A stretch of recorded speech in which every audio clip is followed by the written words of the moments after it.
ડીજીના પરિપત્ર બાદ સુરેન્દ્રનગર જિલ્લામાં ખનીજ માફિયાઓ વિરુદ્ધ પગલાં લેવાની માંગ ઉઠી। સુરેન્દ્રનગર જિલ્લામાં દર વર્ષે કરોડો રૂપિયાની કાર્બોસેલની ખનીજ માફિયાઓ ચોરી કરે છે।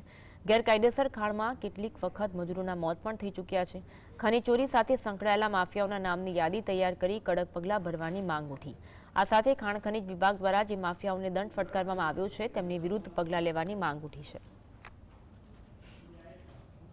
ચોરી થઈ છે, ખનીજ ચોરી થઈ છે તો ખાણ ખનીજ વિભાગે કાર્યવાહી કરી હોય, ખાણ ખનીજ વિભાગે એમને દંડાત્મક કાર્યવાહી કરી હોય, એમને દંડ આપ્યા હોય અને એની એફઆઈઆર ન નોંધાણી હોય તો એફઆઈઆર તો નોંધાણી ન હોય તો કઈ રીતે આ પોલીસ નક્કી કરશે કે આ ખનીજ ચોર છે કે નથી? આમ તો અમારી બાબત એ છે કે છેલ્લા 25 વર્ષથી સુરેન્દ્રનગર જિલ્લામાં મોટા પ્રમાણમાં ખનીજ ચોરી ચાલી રહી છે। બેફામ ખનીજ ચોરીમાં બ્લેક ટ્રેપ આવી ગઈ, ફાયર ક્લે આવી ગઈ, કાર્બોસેલ આવી ગયો અને રેતીની આ ખનીજ ચોરી થઈ રહી છે।